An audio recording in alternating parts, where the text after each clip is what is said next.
Alhamdulillahi Rabbil Alameen. Sallallahu wasallam ala Nabiyyina Muhammad wa ala alihi wa ashabihi ajma'een. Amma ba'd.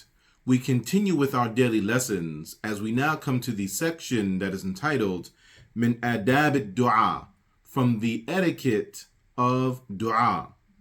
Allah the Exalted, He has stated concerning Zakaria alayhi salam, إِذْ نَادَى رَبَّهُ نِدَاءً خَفِيًّا, and when he called on his Lord in secret.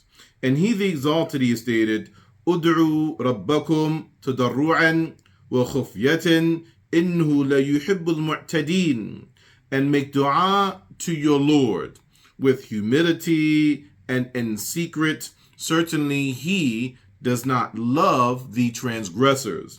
And on the authority of Aisha, may Allah be pleased with her, as she states that the Messenger of Allah sallallahu alaihi wasallam would love dua that is laconic, dua that is comprehensive, and he would leave off that which is other than that. Collected by Abu Dawood.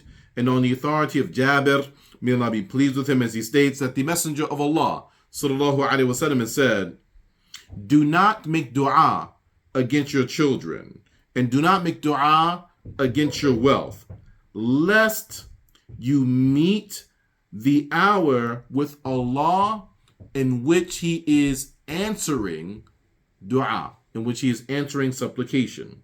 Collected by Muslim. And on the authority of Abu Hurairah, may Allah be pleased with him, in that the Messenger of Allah sallallahu alaihi wasallam has said, when one of you makes dua, then he should not say, "O Allah, forgive me if you will, provide for me if you will," but rather one should have certainty in the request, for He will do it if He so wills, and there is no one who can force Him. This is agreed upon.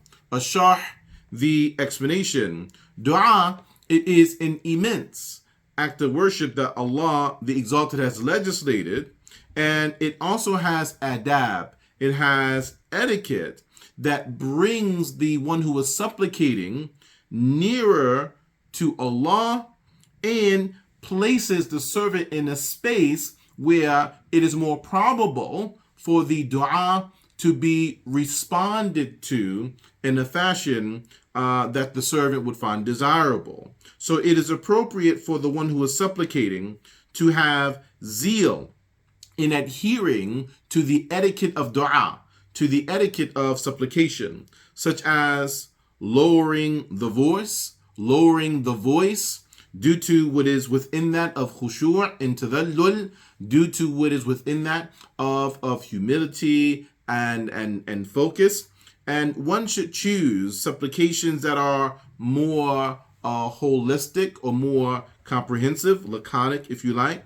And this is when one chooses words that are few, but the meaning of them is expansive. And as such, the Muslim should avoid making dua against oneself, making dua against one's children, making dua against one's wealth. For if you are making dua against yourself or these things or your children, then perhaps you make dua at a time where Allah is responding to and answering the dua, and then that which you do not desire actually occurs.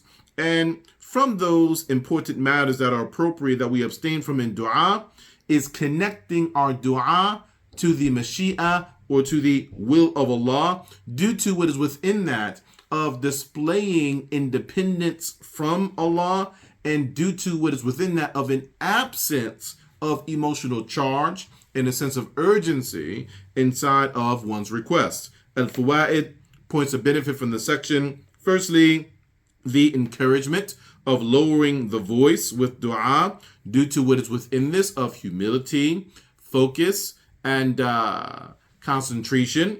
Secondly, the encouragement of making dua, of supplicating with words that are holistic and comprehensive. And again, this is due to what is within that of saying few words that have expansive meaning. Thirdly, a caution from making dua against another person, be that oneself, one's children, or one's wealth. Fourthly and lastly, the obligation of being certain in one's dua and having conviction within one's supplication, and to not attach one's supplication in statement to the will of Allah, due to what is within that of a feeling of one not placing importance upon the request, and also due to what is within that of weakness in one's displaying a need for Allah the Exalted. Hada wallahu a'lam, sallallahu ala Muhammad, and we will see you next time for our daily lessons. Wassalamu alaikum wa rahmatullahi wa barakatuh.